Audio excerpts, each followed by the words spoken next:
시험 후 받는 위로 언약이라고 하는 제목입니다. 시험 후 받는 위로가 언약이다 라고 하는 제목입니다.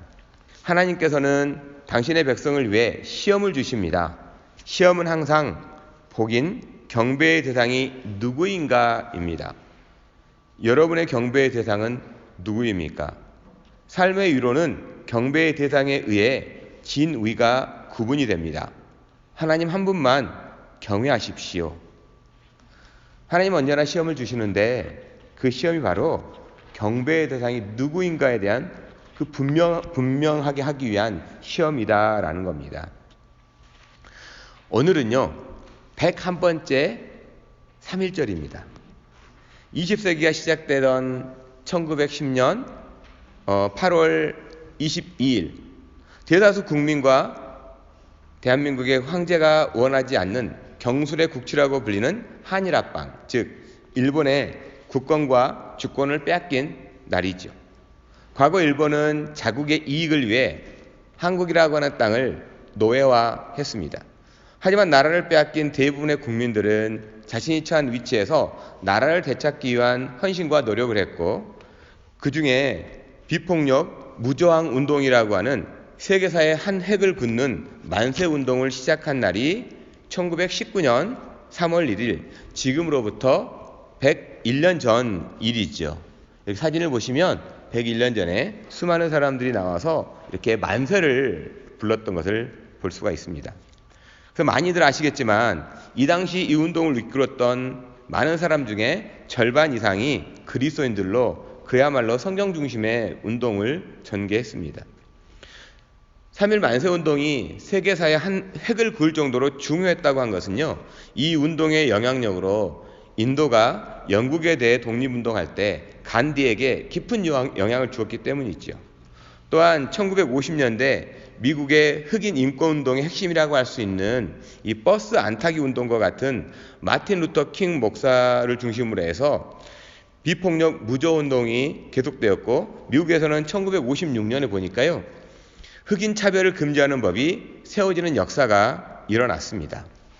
이 그림에 보신, 사진에 보신 것처럼 이렇게 백인과 흑인이 버스 타는 그 칸이 달라져 있고, 또 백인은 앉아 있는 곳에 흑인을 앉으면 안 되는 이런 차별이 있었습니다. 그래서 흑인들이 1950년대 이렇게 버스를 안 타고 걸어갔던 거죠. 그래서 버스 안 타기 운동을 시작으로 해서 흑인 인권운동이 시작된 것을 우리가 알 수 있습니다. 어쩌면 이 비폭력 무저항 운동이 가장 무기력하게 보일 수 있지만 결국 50년이 흐른 후에 흑인에 대한 인권은 바락 오바마라고 하는 미국 대통령이 탄생했음을 여러분은 아실 것입니다. 이로 인해 미국에 살고 있는 수많은 흑인들의 마음이 들뜨고 자부심이 높아지며 어떤 큰 위로가 있었는지는 여러분들이 더 잘 아실 거예요. 인도 또한 영국에서 독립을 했고 우리나라도 지난 세기에 독립을 했지만 남과 북으로 나뉘어서 75년이 넘게 분단국가로 남아있는 이 아픔이 있습니다. 하지만 현재 우리 조국은 세계에서 경제와 문화에 대단한 영향력을 미치는 중요한 나라가 된 것은 분명합니다. 이러한 역사를 통해서 배우는 교훈이 있는데요. 어떤 종교나 신념을 떠나 사람이나 단체 혹은 국가에 이처럼 질곡이 많음에도 불구하고 끊임없이 앞으로 나아갈 수 있던 그 힘이 있다면 그 힘이 무엇이냐 하는 겁니다. 이 질곡이 많고 어려운 일이 많았음에도 불구하고 끊임없이 앞으로 나아갈 수 있는 그 힘이 과연 무엇인가? 마틴 루터 킹 목사는요, 구약의 아모스서와 이사야서를 인용해가지고 그 유명한 연설을 했죠.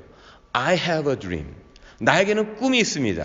나는 비전이 있습니다. 즉 꿈과 비전이 있었기 때문에 견디고 이겨낼 수 있었다라고 이렇게 우리는 알 수가 있습니다. 가장 무기력하게 보이는 비폭력 무저항이지만 거기에 담긴 꿈과 비전으로 인해 오히려 견디고 기다리면서 한 걸음 한 걸음 앞으로 나아갔기 때문에 그 꿈에 대한 열매, 그 비전이 현실로 이루어지는 삶의 큰 위로가 있음을 세상의 역사 속을 통해서도 우리는 배우게 되더라는 거죠. 또한 나의 소원이라고 하는 이 100번 밀집 속에는 오직 한없이 가지고 싶은 것은 높은 문화의 힘이다 라고 한 김구 선생님의 꿈이 있습니다. 그것은 이것이 진정한 독립국가의 모습이라고 여겼기 때문이지요. 21세기가 시작되고 K-팝이라고 하는 문화, 이 BTS라고 하는 그룹이 전 세계에서 그렇게 인기를 끄는 이유가 무엇일까요? 또한 얼마 전에 아카데미 작품상 역사상 처음으로 비영어권에서 수상한 이 기생충이라고 하는 영화 또한 문화이죠. 제가 이렇게 말씀드린 건 요즘 말로 국뽕이라고 하는 흔히 불리는 자화자찬에 의미하는 것이 아니라 세상 속에서도 꿈과 비전이 있는 사람이나 단체 혹은 국가는 그 꿈과 비전으로 인해서 분명한 삶의 결과가 있다고 하는 것과 큰 위로를 받는다는 것을 우리는 교훈을 받게 되다라는 겁니다. 오늘 이러한 꿈과 비전으로 인해 개인적으로 삶에서 참된 위로를 받았을 뿐만 아니라 성경을 읽는 모든 사람들에게 진짜 거룩한 위로가 무엇인가를 소개하는 한 사람에 대해 나누고자 합니다. 그건 바로 아브라함이라고 하는 사람입니다. 여러분, 이 아브라함이 원래 살던 고향은 어디였을까요? 아브라함이 원래 살던 고향은 현재 이라크 남쪽에 있는 메소포타미아 지역의 이 갈대아 지방 우르라고 하는 도시입니다. 그곳에서 아브라함의 아버지 데라는 우상을 파는 장사꾼이었습니다. 근데 이 아브라함의 그 가문은요, 노아의 세 아들 중에 장남이었던 셈의 자손. 근데 이 데라가 야훼 하나님은 잊어버리고 당시 우르에서 유행했던 그 달의 신 난나라고 하는 우상을 팔아가지고 큰 돈을 번 부자가 되었다라고 말합니다. 그러던 어느 날 데라에게 들려오는 하나님의 음성을 따라서 비옥한 초성달의 끝자락에 위치한 이 우르를 떠나가지고 하란이라고 하는 길이 나뉜다, 갈림길이라고 하는 의미의 하란이라는 곳에 정착을 합니다. 그렇다면 아브라함은 몇 살 정도가 되었을 때 자신이 태어나고 자란 이 우르를 떠났을까요? 많은 분들은 60세라고 말합니다. 환갑이 되었을 때죠. 환갑이 되었을 때 아버지와 형제들과 함께 새로운 모험을 떠났다고 많은 신학자들이 이야기를 합니다. 그러다가 하란에 거주한 지 15년이 되던 어느 날 어느 정도 정착을 하고 삶의 안정을 누리게 되었을 때 이제 주변에 이제 어느 정도 사람을 알고 또 어느 정도 이제 내가 그 사회에서 그 영향력을 미칠 수 있는 그러한 나이가 되었을 때 75세, 지금으로 치면 할아버지죠. 근데 그 할아버지에게 하나님께서 직접적으로 음성을 들려줍니다. 아브라함에게 어떤 음성이 들렸을까요? 그 음성에 대해서 창세기 12장 1, 2절에서 이렇게 이야기합니다.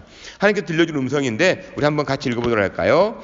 여호와께서 아브라함에게 이르시되 너는 너의 고향과 친척과 아버지의 집을 떠나 내가 내게 보여줄 땅으로 가라. 이루고 내게 복을 주어 내 이름을 창대하게 하리니 너는 복이 될지니라. 여호와 하나님께서 아브라함에게 꿈과 비전을 직접적으로 제시해 주는데 지금의 그 자리, 익숙한 삶의 현장을 떠나라는 겁니다.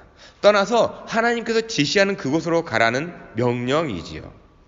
그리고 주신 약속과 함께 어떤 약속이냐면 땅을 주겠다. 그리고 한 민족을 이루도록 하겠다. 복을 주시겠다. 이 세 가지의 축복을 약속해 주십니다. 그래서 창세기 12장부터 모든 믿는 자들의 믿음의 조상이 되는 아브라함의 이야기로 이제 성경책이 바뀌게 됩니다. 그렇다면 이렇게 중요한 약속, 땅을 차지하고 자식을 많이 낳아 큰 민족을 이루면서 하나님을 하나님으로 알고 예배하는 복을 약속받은 아브라함은 그대로 바로 삶을 살았을까요? 약속받은 땅을 약속받았고 큰 민족을 이루겠다고 했고 네가 복이 될 거라고 했을 때 아브라함 삶이 이제 그다음부터 쭉 그런 삶으로 펼쳐졌습니까? 하나님께 주신 꿈과 비전을 가지고 75세의 아브라함과 65세의 사라가 어디로 가야 할지 모르지만 떠나 정착한 곳이 가나안 세겜 땅 마물에 상수리 나무가 있는 곳이었습니다. 그랬더니 하나님께 나타나 다시 한번 꿈과 비전을 주십니다. 그러면 이들이 도착한 그 가나안 땅에서는 무슨 일이 일어나야 할까요? 하나님께서 꿈과 비전을 주셨기 때문에 그 땅이 어떻게 변해야 될까요? 창세기 12장 10절은 이렇게 얘기합니다. 한번 같이 읽어볼까요? 그 땅에 기근이 들었으므로 아브라함이 애굽에 거류하려고 그리로 내려갔으니 있는 그 땅에 기근이 심하였음이라. 뭐가 심했다고요? 기근이 심했다고요. 하나님의 약속을 받아서 네가 밟는 땅을 주겠고 네가 큰 민족을 이루겠고 네가 복이 될 거야 라고 해서 간 그 땅에 뭐가 임했다고요? 기근이 임했다고 말합니다. 그것도 심했다라는 거예요. 꿈을 가지고 왔는데 살기가 쉽지 않습니다. 하나님께서 비전을 주셨기 때문에 꽃길이 마련된 것이 아닙니다. 거기다가 목숨을 부지하려고 내려갔던 애굽에서 최소 65살이 넘은 사라를 바로 왕이 바로 보고 홀딱 반해가지고 아내를 삼으라고 했을 때 아브라함은 자신의 아내라고도 못하고 누이라고 말하지요. 참 어이가 없고 비겁하고 나약한 아브라함의 모습을 성경은 적나라하게 기록합니다. 그런 의미에서 성경은 믿음의 사람들을 영웅으로 다루기보다는요, 특별한 사람으로 다루지 않습니다. 연약한 인간, 하나님의 도우심이 없이는 살아갈 수 없는 딱 그만큼의 인간이라고 기록합니다. 하나님의 도우심으로 다시 애굽에서 나와가지고 가나안 땅으로 돌아옵니다. 그리고 아무 것 없이, 아무 불편함 없이 잘 살았을까요? 가나안으로 돌아온 아브라함과 사라는 조카 롯과의 갈등이 있었습니다. 이 갈등으로 네가 좌하면 내가 우하겠고 네가 우하면 내가 좌하겠다고 하는 그 멋진 양보로 인해서 롯에게 보기 아름답고 좋은 목초지인 소알 땅을 내주고 아브라함은 척박한 헤브론으로 갑니다. 그러면 성경은 빼지 않고 아브라함의 나이를 기록합니다. 85세가 되었을 때 아브라함과 사라는 하나님의 일을 좀 도와줄 요량으로, 하나님이 조금 일을 좀 서툴게 하고 좀 잘못하신 것 같아, 분명히 하나님 그렇게 일하지 않겠지, 도와줄 요량으로 아주 인간적인 방법을 동원하죠. 어떤 일이 벌이게 될까요? 사라의 여종이었던 하갈을 아브라함에게 줍니다. 이로 인해서 태어난 중동의 불씨가 이스마엘이죠. 이때 아브라함 나이가 86세라고 성경은 창세기 16장에 기록을 해놓습니다. 나이를 다 기록을 해놔요.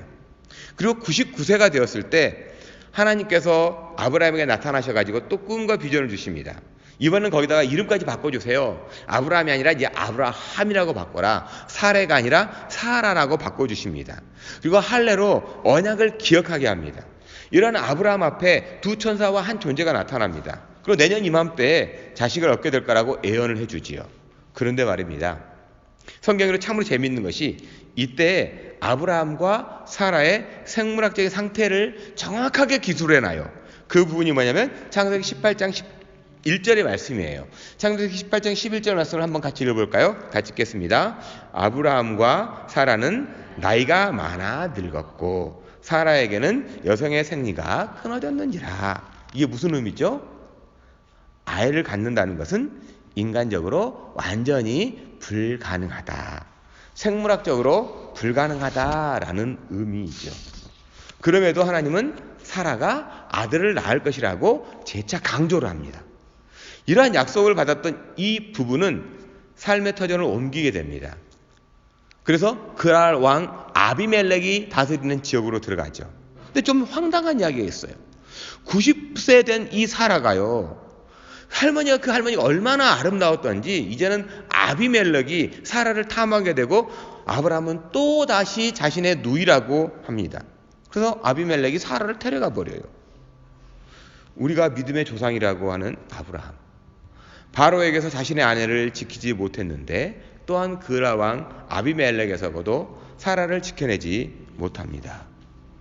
남자들의 비겁함은 이때부터 시작되지 않았을까요? 참 남자들이 비겁한 것 같아요. 참 남자들의 비애가 이렇게 시작된 건 아닐까. 그때 하나님의 직접적인 간섭하심으로 아비멜렉이 깜짝 놀라게 됩니다. 사라를 돌려보내주죠.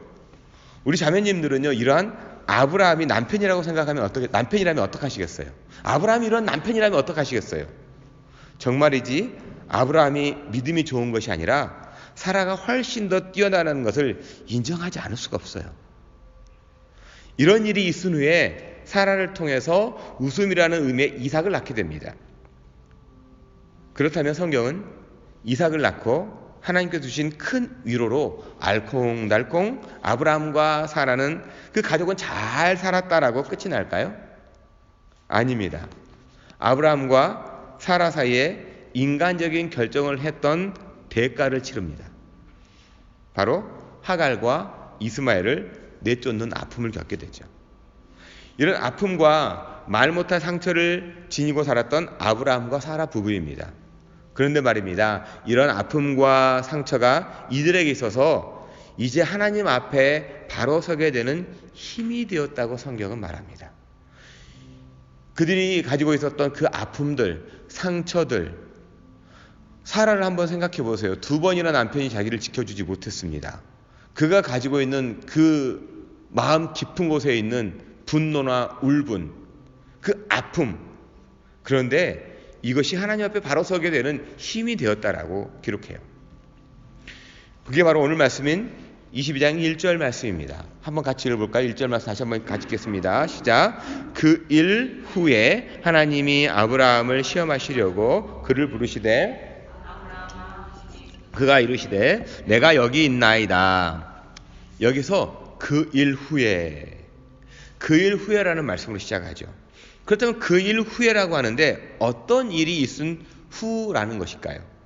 문자적으로만 보면 오늘 말씀 창세기 22장이니까 21장에 나온 내용이라고 할 수 있겠죠. 21장에 하갈과 이스마엘에 대해서 해결한 후에 아브라함이 살고 있는 지역에 다스리고 있던 이 아비멜렉과 우물에 대한 평화 협정을 체결한 후에 하나님께서 함께 동행하고 있음을 확신했다. 하나님과 동행함을 확신한 그 후에라고 문자적으로 해석할 수가 있지만, 하지만 성경을 좀 더 넓게 해석을 해본다면 하나님께서 아브라함과 사라와 늘 함께 하신다는 것을 확신을 갖게 되고, 하나님께서 주신 꿈과 비전에 대해 이제 진짜 시험을 치를 준비가 된 후에라는 겁니다.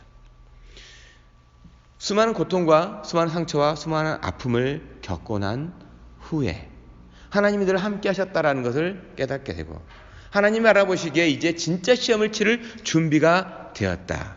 인생에서 하나님의 시험을 감당할 준비가 된 후에라고 할 수 있을 겁니다. 그러니까 이 시험은 아브라함이 75세부터 100세의 아들을 얻기까지, 그리고 100세의 아들을 얻고 나서 어느 정도 자란 10대 청소년이 될 때까지 겪어온 삶의 모든 시련과 아픔을 결산해야 하는 일생일대의 아주 중요한 시험 앞에 섰다는 것입니다. 그러면 어떤 시험이 아브라함 앞에 남겨진 걸까요? 왜 하나님은 이제 와서 아브라함을 시험하려고 하는 걸까요? 우리는 이 시험이라고 하는 단어에 왠지 부정적인 의미가 있는 것처럼 들릴지 모르지만, 원어라고 하는 나사라고 하는 단어를 보면 test, try 라는 의미가 있습니다. 그리고 더 중요한 건, 무엇보다 중요한 의미가 prove예요. 증명하다라는 뜻이 있습니다. 증명하다. 그러니까 아브라함에게 찾아온 시험은 무엇을 증명하는 시험이냐 하는 거예요. 아브라함에게 무엇을 증명하는 시험을 내실까요? 여러분, 아브라함이 받은 시험은 어떠한 내용의 시험일까요? 믿음을 증명하는 시험일까요? 물론 믿음을 증명하는 시험일 수도 있습니다. 하지만 보다 더 구체적이고 정확한 하나님의 시험은 다른 것이 아니라 복에 대한 시험입니다. 복에 대한 시험. 그럼 복이 무엇이냐는 겁니다. 복이 과연 무엇일까요? 무엇이기에 시험을 하는 걸까요? 복의 원어적인 의미가 무릎을 꿇다는 뜻에 따라서 누구를 경배하느냐 하는 것입니다. 그러니까 하나님 백성에 있어서 복은 하나님을 향한 경배입니다. 복이라고 하는 것은 하나님을 향한 경배이다. 그래서 복에 대한 시험이라고 하는 것은 하나님만을 예배하느냐, 그렇지 않고 양다리 걸친 예배냐가 증명이 되는 시험이라는 겁니다. 그래서 우리나라 사람들이나 중국 사람들이 생각하는 복에 대한 의미가 어떤 행운 같은 것이 아니라요, 철저히 하나님과 연관이 되어 있습니다. 복이라고 하는 것은 누구나 다 좋아하지요. 갑자기 꽁돈 생긴 것 같고, 갑자기 길 가다가 뭔가 죽은 것처럼 기분 좋아지는 것을 복이라고 생각할 수 있는데, 그게 아니라 모두 이 성경적 복의 가장 그 중요한 의미는 하나님과의 관련이라는 겁니다. 그렇기 때문에 예수님께서 산상수훈에서 제일 먼저 하신 말씀이 마카리오스, 복이 있다라고 선언하신 후에, 복이 있다라고 하는 그 말을 하나님만 경배함이라고 바꿔서 읽어도 충분히 의미가 통하는 걸 우리가 알 수 있습니다. 그래서 하나님만 경배함은 심령이 가난함에도 천국을 누리게 된다. 하나님만 경배함은 가슴이 찢어지는 아픔이 있어도 오히려 위로를 받는다라고 바꿔 말할 수가 있습니다. 이처럼 하나님께서 아브라함에게 주신 시험은요, 복을 증명하는 시험입니다.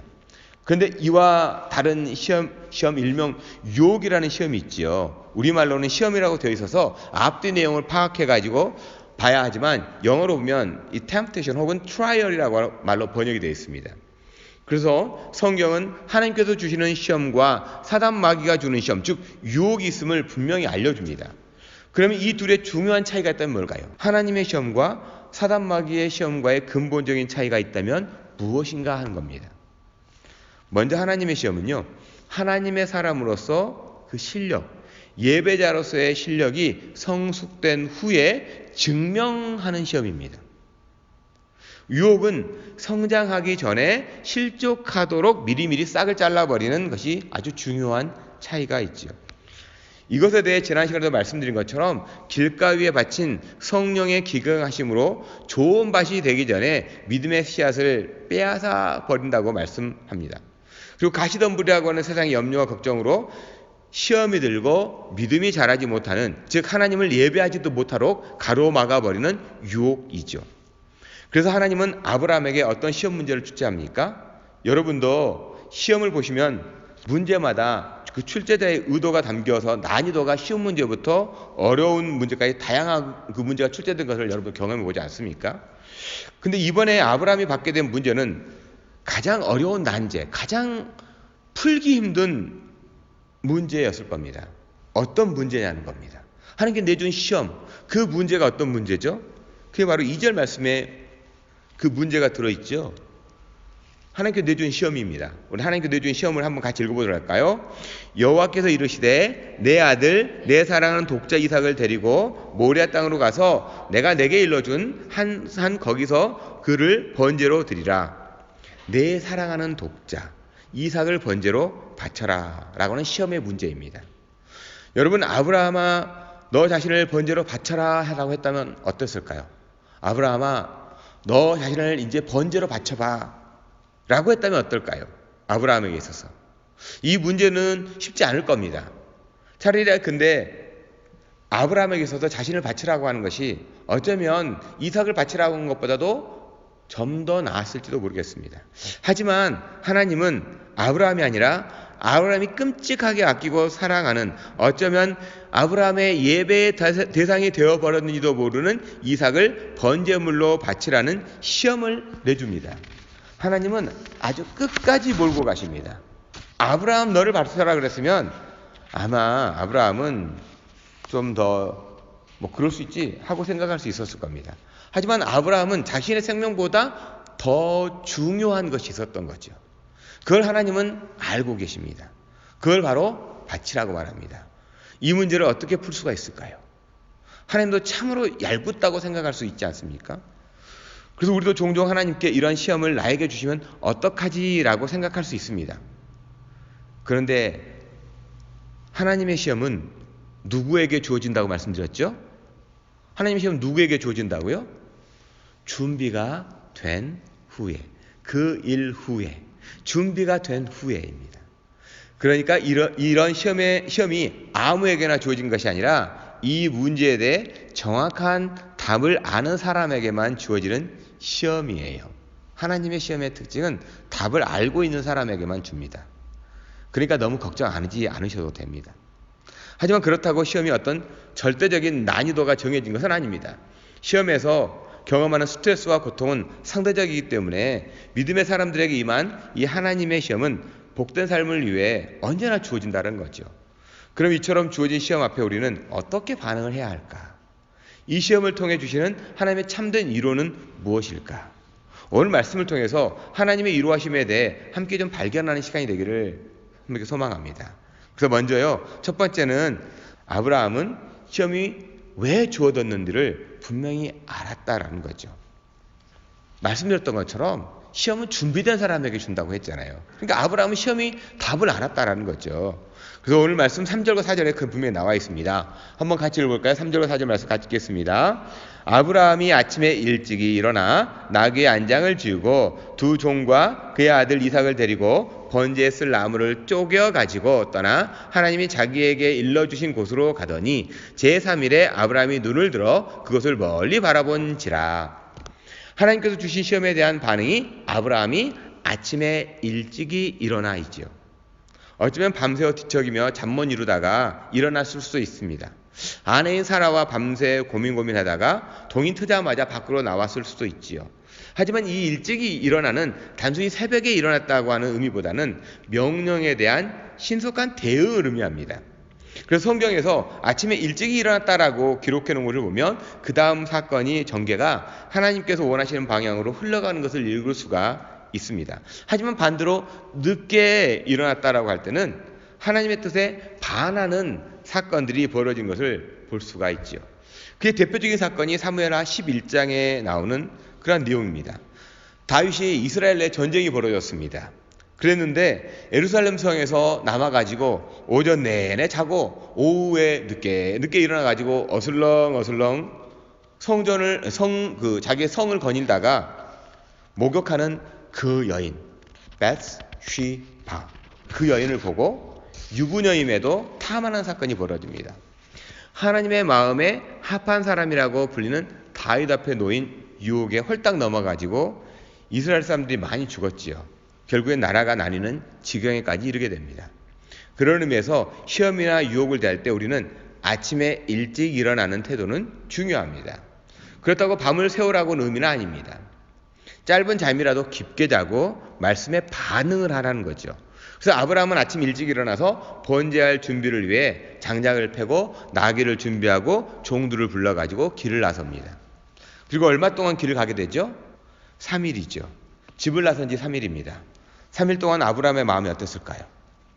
천국과 지옥을 오간 것이 아닙니다. 성경이 제시하고 있는 이 3일이라고 하는 것은 완전하게 마음을 굳혔다라고 하는 의미입니다. 그러니까 길을 나서서 가면 갈수록 이것은 하나님의 시험이 분명하다는 것과 반드시 감당하지 못할 시험은 주지 않는다는 확신이 선 겁니다. 이것을 바울 사도는 고린도전서 10장 13절에서 이렇게 얘기하죠. 사람이 감당할 시험 밖에는 너희가 감당할 것이 없나니 오직 하나님은 미쁘사 너희가 감당하지 못할 시험 당함을 허락하지 아니하시고 시험 당할 쯤 또한 피할 길을 내사 너희로 능히 감당하게 하시느니라. 하나님 어떻게 하신다고요? 우리 보고 능히 감당하게 하신다. 지금 우리 뭐예요? 우리는 그 답을 분명히 알고 있다라는 겁니다. 마치 깊고 캄캄한 동굴을 지나고 있는 것처럼 길을 걷고 있는 3일이지만 아브라함은 지금까지 만난 하나님에 대한 분명하고도 확실한 믿음이 선 것입니다. 그래서 창세기 22장 5절 오늘 말씀에 보면 이에 아브라함이 종들에게 이르되 너희는 나귀와 함께 여기서 기다리라. 내가 아이와 함께 저기 가서 예배하고 우리가 너희에게 돌아오리라 하고, 함께 왔던 종들에게 아브라함이 이삭과 함께 무엇을 하겠다고 말하죠? 종들에게 얘기해요. 내가 이 여호와와 함께 뭐 하겠다고요? 예배하겠다. 예배하겠다고 그러잖아요. 예배하겠다고 말하잖아요. We will worship. 원어로 보니까 샤카라는 말입니다. 샤카.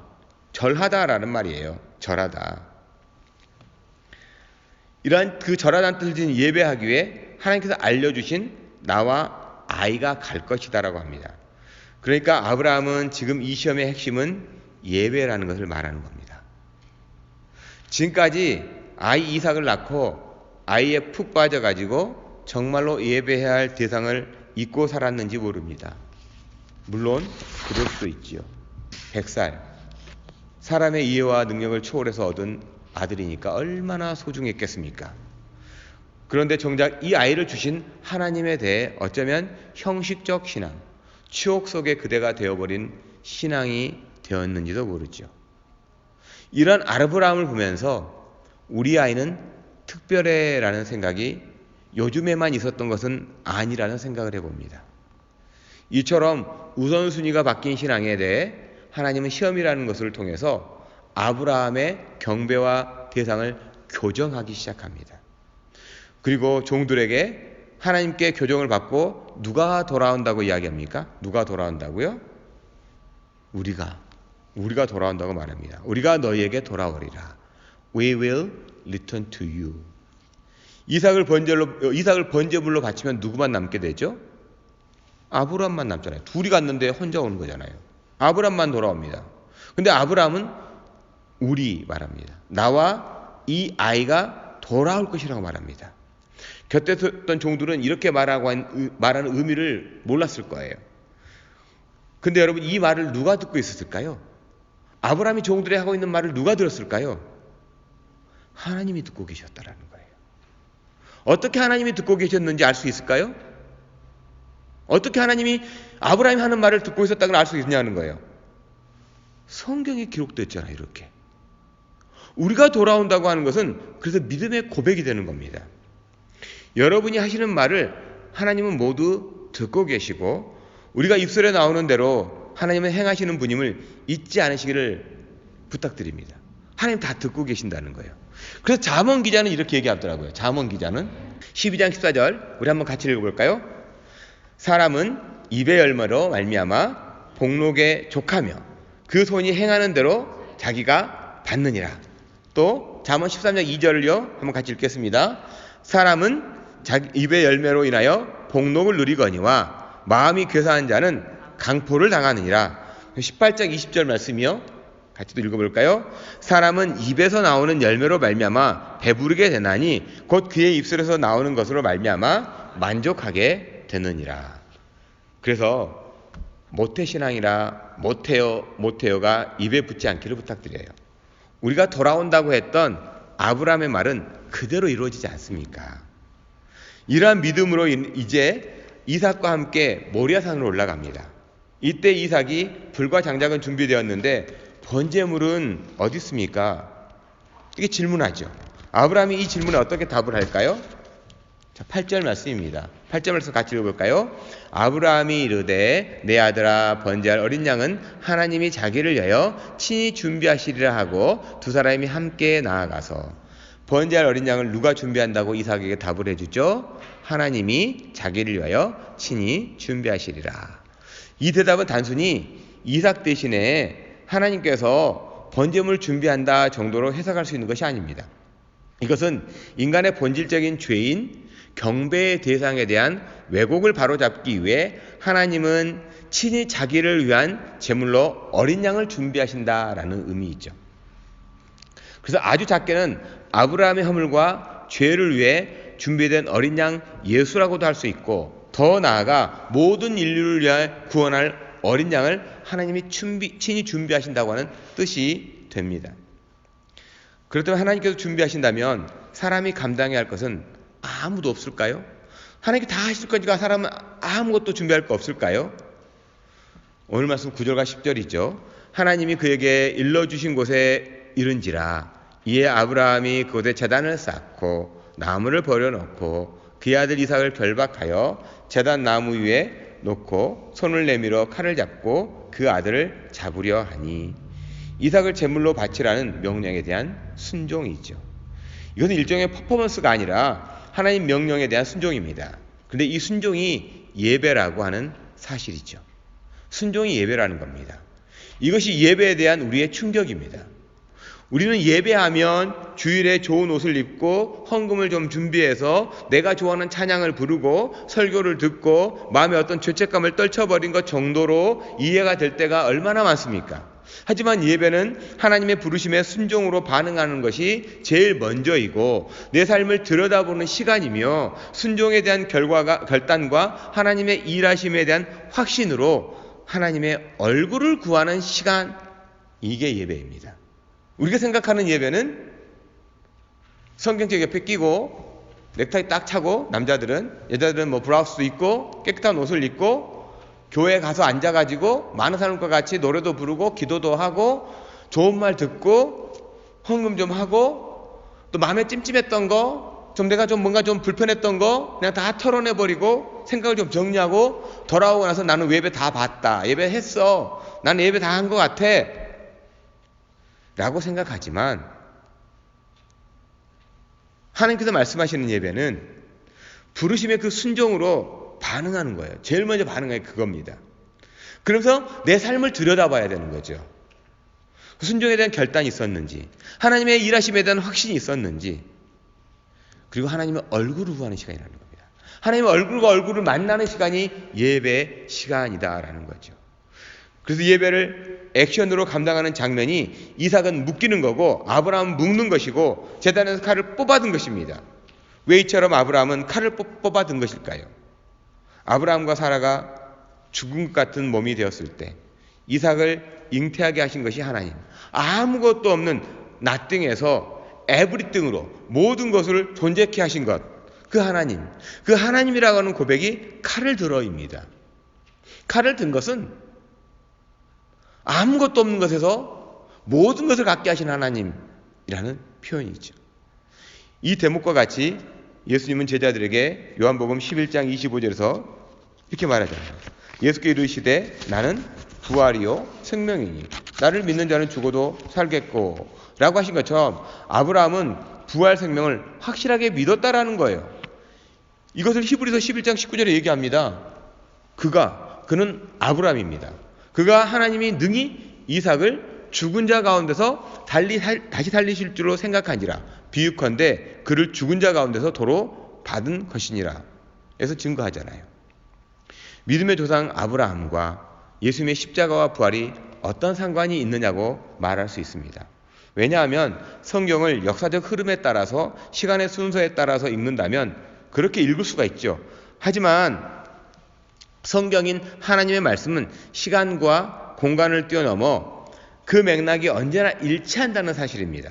그렇기 때문에 우리는 성경을 묵상하며 아브라함이 당한 시험이나 우리가 당한 시험의 종류가 다를 수 있지만 그 시험을 이겨내고 극복하는 방향과 이유는 언제나 같다고 하는 것을 깨닫고 교훈을 받게 됩니다. 여러분의 삶에 혹시 시험을 만났습니까? 여러분 삶 속에서 시험이 있습니까? 그 시험이 하나님으로부터인지 내 욕망으로부터인지를 분별하십시오.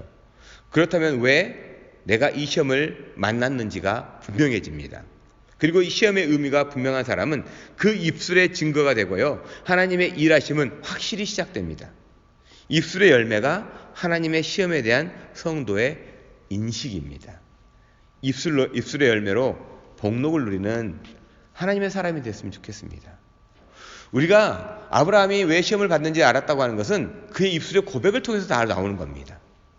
마찬가지죠. 우리가 시험 받는다고 하면서도 우리 입술의 그 열매, 입술의 고백이 어떻게 나오는가에 따라서 이 시험에 대한 답을 알고 있는가 아니면 유혹 가운데 있는가를 우리가 분별해낼 수가 있다라는 겁니다. 그래서 여러분들 입술의 열매로 한 주간도 풍성한 열매들이 맺혔으면 좋겠습니다. 또 두 번째는요, 아브라함에게 주어진 시험의 본질은 복에 대한 문제입니다. 말씀을 시작하면서 아브라함에게 하나님은 세 가지를 약속을 주셨는데 첫 번째 땅을 주겠다는 약속, 자손들이 하늘의 별과 바다의 모래만큼 많겠다고 하는 약속입니다. 그리고 복에 대한 약속이죠. 근데 복의 본질이 무엇이라고 말씀드렸습니까? 하나님을 하나님으로 알고 예배하는 삶이죠. 우리가 축복받았다고 하는 것은 하나님을 하나님으로 아는 거예요. 그런 삶을 사는 겁니다. 아브라함은 이 시험의 본질이 하나님을 하나님으로 알고 예배하는 삶인 복에 대한 시험이라는 것을 확실히 알았습니다. 그렇기 때문에 자신이 하나님으로부터 받은 아들 이삭이 먼저일 수 없다는 결단으로 칼을 들어 올린 겁니다. 이때 하나님께서 급하게 등장을 하시지요.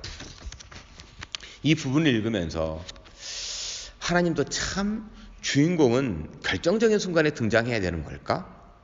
그냥 아브라함이 마음의 결단을 하고 아침이 일찍 일어나가지고 장작을 펼 때 하나님께서 그래 알았어 내가 네 마음 다 알아 라고 했다면 어땠을까요? 3일 동안 하나님께서 정하신 그 모리아산으로 가는 그 길에 나타나가지고 아브라함아 이 정도면 됐어 해주시면 굳이 갈 길 다 갈 필요 없잖아요. 아니면 이삭을 번제로 묶을 때 하나님께 짠하고 나타나가지고 그래 알았어 이제 다 알았어 해주시면 좋겠는데 아무런 일이 없었다라는 거예요. 그러다가 시퍼런 칼을 번쩍 들었을 때 이삭의 숨을 끊으려고 했을 그 순간에 극적으로 하나님의 음성이 들립니다. 왜 이런 일련의 과정이 필요했냐는 거예요. 왜 이런 일련의 과정들이 필요했을까요?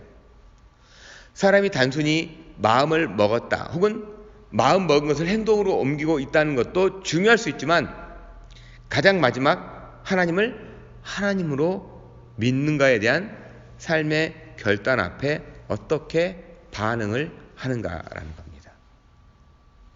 그러면 아브라함의 모든 긴장이 한성에 다 풀리고 물밀듯 밀려와 안도와 위로를 받는 것, 그 한마디가 아브라함에게 있어서요, 이삭을 번제물로 바치지 않아도 된다라는 것일까요?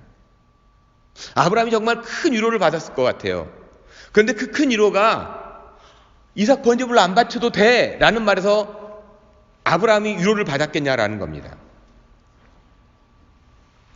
우리 12절 말씀 한번 같이 읽어볼까요? 12절 같이 읽겠습니다. 사자가 이르시되 그 아이에게 내 손을 대지 말라. 그에게 아무 일도 하지 말라. 내가 내 아들 독자까지도 내게 아끼지 아니하였으니 내가 이제야 내가 하나님을 경외하는 줄 아노라. 아브라함이 메신저에게 들려오는 그 말의 핵심은 이삭을 번제물로 바치지 않아도 된다는 것이 아니에요. 하나님을 경외하는 삶에 대한 프루프, 증명이 됐다는 거예요. 하나님을 경외하는 삶에 대한 그 증명이 됐다. 그런데 말입니다. 그러면 전지전능하신 하나님께서 아브라함의 믿음에 대해 의심을 하면서 이런 시험을 주신 걸까요? 아브라함이 정말 나를 믿는 건가? 나를 좀 이삭을 더 좋아하는 거 아닌가? 라고 생각해가지고 이 시험을 줬냐라는 겁니다. 하나님은요, 아브라함이 못 믿어서 이런 시험을 주신 걸까요? 아닙니다. 이미 말씀드린 것처럼 1절에서 그 일 후에 라는 말씀 안에서 하나님은 아브라함이 시험 치를 준비가 되었다는 것을 다 알고 계셨다는 거죠. 그러니까 이 시험은 아브라함이 자신의 믿음을 증명하기 위한 시험이 아니라 아브라함이 하나님을 더욱 깊이 배우는 시간. 욥의 표현처럼 듣는 하나님에서 만나는 하나님이라고 했던 것처럼 하나님을 하나님으로 예배하는 삶에 주시는 놀라운 선물을 받는 시간이었습니다. 하나님 그 선물을 받습니다. 아브라함이요. 이 시험에서 어떤 선물을 받았습니까? 하나님을 더욱 깊이 만나고 경험하며 아는 선물이요. 이걸 창세기 22장 14절에서는 하나님 그 선물을 이렇게 얘기합니다. 한번 같이 읽어보도록 할까요? 아브라함이 그 땅 이름을 여호와 이레라 하였으므로 오늘날까지 사람들이 이르기를 여호와의 산에서 준비되리라 하더라. 여호와 이레라고 하는 하나님의 이름을 선물로 받았습니다. 이것이 예배하는 삶에 주신 축복임을 믿으시기 바랍니다. 하나님을 하나님으로 알고 살아가는 인생, 즉 하나님을 경배하는 인생에게 이미 준비하시는 하나님을 경험하기 때문에 그렇습니다. 하나님은요, 성도들을 향해 다른 시험을 주지 않습니다. 하나님의 시험의 모든 공통점은 하나님만 예배하는 신앙의 성숙, 인간의 본질에 대한 성숙의 목적이 있다라는 거죠. 그래서 아브라함의 자손인 이스라엘 백성이 광야를 지나야 했던 유일한 목적이 하나님을 하나님으로 믿는 신앙, 예배하는 민족을 위해 광야가 주어진 것처럼 아브라함 또한 3일 동안의 모리아산을 향한 여정과 번제단에서의 광야를 건넌 겁니다. 우리도요, 지금도 우리의 삶에서요, 하나님께서 주신 시험은 동일해요. 하나님만 경외하는가? 아니면 내게 주신 이삭도 너무 좋고 이삭을 주신 하나님도 좋은가에 대한 시험이에요. 하나님만 좋은가? 이삭도 좋고 이삭을 주신 하나님도 좋은가에 대한 시험이라는 겁니다. 그런 의미에서 모세가 광야가 끝나는 시점에서 이스라엘 백성을 향해 당부했던 신명기 6장 5절 말씀, 너는 마음을 다하고 성품을 다하고 힘을 다하여 내 여호와 하나님을 사랑하라. 이 말씀을 좀 가슴에 품었으면 좋겠어요. 하나님의 시험을 이 말씀으로 증명했으면 좋겠습니다. 이삭도 좋고 이삭을 주신 하나님을 좋아가 아니라 하나님만 사랑하는 사람이요. 그러면 시험의 현장이 어디일까요? 예배하는 모든 현장임을 꼭 기억하십시오. 여호와 이레, 예배하시는 하나님의 이름을 내 삶에 새겨 넣으시기를 저는 정말 축복합니다. 예배하는 그 현장에서 여호와 이레, 하나님의 준비하심을 여러분의 삶에 새겨지기를 저는 축복한다라는 겁니다. 그래서 우리가 예배하는 현장 또한 시험의 현장이라는 겁니다. 왜냐하면 내가 하나님만 예배하는지, 하나님 플러스 알파를 예배하고 있는지. 그래서 시험의 현장이 됩니다. 또한 세 번째는요, 참 위로는 메시아에 대한 하나님의 언약이라는 겁니다. 참된 위로는 언약을 받는 거예요. 근데 메시아에 대한 언약이라는 겁니다. 우리는 오늘 말씀을 읽으면서 아브라함이 이삭을 바치는 그 행동이 참으로 대단해 보이지요. 그래서 만일 아브라함이 자신이 행동으로 신앙을 증명했다, 오늘 본문을 독해하면서요, 읽으면서 아브라함이 자신의 행동으로 신앙을 증명했다, 믿음을 증명했다라고 읽으면 어떻게 될까요? 분명한 것은 장로교 교인으로서 종교 개혁자들이 주장했던 신앙의 오류가 발생해요. 왜냐하면 아브라함이 행위로 하나님께 인정을 받았다 하고 하는 여지를 남겨놓기 때문이고요. 사람의 행위로 구원을 얻는다라고 하는 잘못된 방향으로 흘러갈 수가 있기 때문입니다. 그러면 이 대목을 우리는 어떻게 읽어내야 할까요? 그럼 이 대목을 어떻게 읽어내야 되지? 종종 많은 분들이 이렇게 해석을 합니다. 아브라함이 자신의 행동을 통해서 신앙을 증명했다, 믿음을 증명했다라고 이렇게 얘기해버려요. 그러면 행동으로 하나님께 인정을 받았다고 인정해버리면 행위로 구원을 받을 수 있다라는 잘못된 오류까지 발생한다라는 겁니다. 종교개혁자들의 그 가르침에 대해서 오류가 발생할 수 있습니다. 이 부분은 이렇게 읽어내야 합니다. 하나님께서 아브라함을 향해 내가 참으로 나를 예배하는 예배자구나 라는 삶의 결론을 낼 수 있도록 도와주셨다. 하나님이 그렇게 도와주신 거예요. 그 일 후에 아브라함이 다 준비가 된 후에 시험을 주신 하나님인 것처럼 그 모든 걸 다 준비해 놓고 하나님께서 아브라함이 성숙해 나갈 수 있도록, 성장해 나갈 수 있도록, 예배자를 교정할 수 있도록 하나님께서 다 도와주신 거라는 겁니다. 아브라함이 이삭을 바치려고 했기 때문에 인정해 주신 것이 아니라 아브라함이 진짜 복의 근원이 되도록 인도하시고 도우시며 준비하셨기 때문이죠. 그래서 하나님은 아브라함의 삶의 결말을 축복으로 위로하시는 말씀이 22장 18절 말씀이에요. 또 내 씨로 말미암아 천하 만민이 복을 받으리니 이는 내가 나의 말을 준행하였음이라 하셨다 하니라. 오늘 말씀에서요, 아브라함이 수십 년 전에 받았던 언약과 크게 다를 바가 없습니다. 오늘 말씀은 이 하나님께서 주신 약속은요, 아브라함에게 주었던 그 수십 년 전에 주었던 언약과 크게 다를 바가 없어요. 하지만 아브라함이 이삭을 번제단에 올릴 때까지 광야 같은 길을 걸어온 아브라함에게 있어서 이 언약이 전혀 다르게 들립니다. 그러니까 그 전에 75세 때 들었던 그 언약과 내용은 다를 바가 없지만 오늘 이 말과는 전혀 다르게 들린다, 틀리게 들린다는 거죠. 그러니까 이전에는 하나님의 언약이 꿈이고 비전이었다면 오늘 말씀은 그 꿈과 비전에 대한 결론으로서의 언약이라는 겁니다. 지금까지 자손을 많이 받고 땅을 소유하며 세상에서 복받은 사람 정도로 하나님의 약속을 생각했을 수 있습니다. 그래서 인간적인 방법을 동원했죠.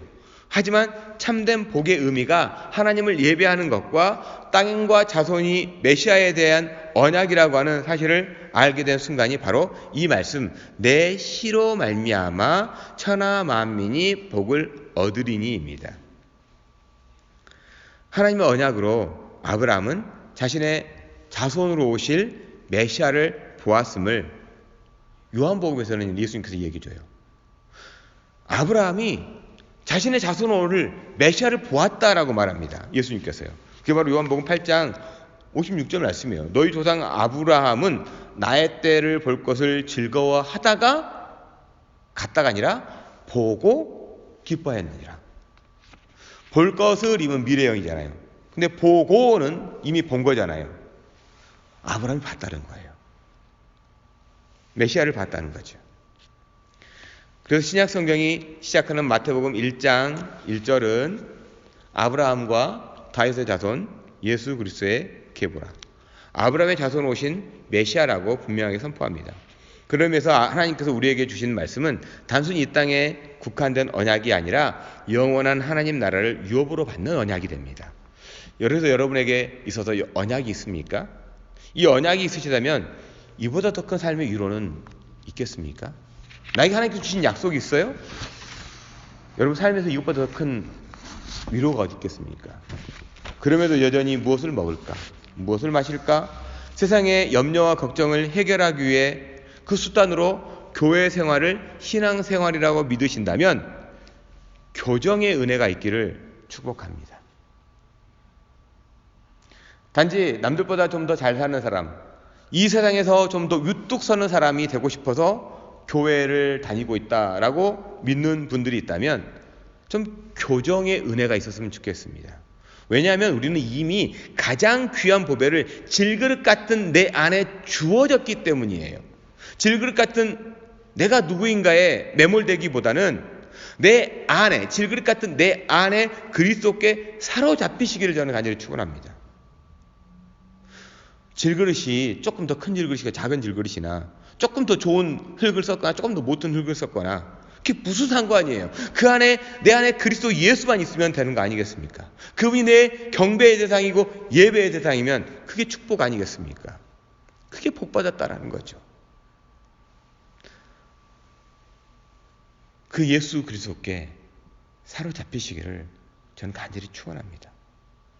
하나님의 이론은요, 지금 만난 그 시험의 의미를 명확히 알 때 시작됩니다. 성도가 만나는 하나님의 시험은 언제나 복인 하나님을 예배하는 삶입니다. 그리스도인의 복의 유무는 하나님만을 경외하는가 아니면 하나님 플러스 알파를 경외하는가의 차이입니다. 경배의 대상을 분명히 하심으로 하나님의 시험을 이해하고 복의 근원 되시는 저와 여러분이 되기를 저는 간절히 축복합니다. 여러분 경배의 대상, 오늘 아브라함이 받은 그 시험과 위로는 오직 복에 대해서 그 복의 통로가 되어야 되잖아요. 복의 근원이 되어야 되잖아요. 경배의 대상이 누군가를 분명히 해야 되는 그러한 사람의 시험이었습니다. 그리고 그가 받은 위로는 너는 하나님만 예배하는구나, 하나님만 경배하는 사람이구나 라고 하는 프루프를 받았다라는 겁니다. 여러분도 여러분이 믿음의 조상이 되기를 저는 부탁드립니다. 여러분이 받는 시험은 바로 늘 우리가 받는 복에 대한 시험이에요. 복 받는 인생과 복 받지 못한 인생은 무언가를 세상에 많이 얻었고 가졌기 때문에 복을 받았다가 아니라 내가 하나님을 하나님으로 알고 예배하는가입니다. 여러분들이 하나님을 하나님으로 알고 예배하는 그러나 복 받는 주의 종들, 하나님의 사람들 되기를 간절히 축원합니다.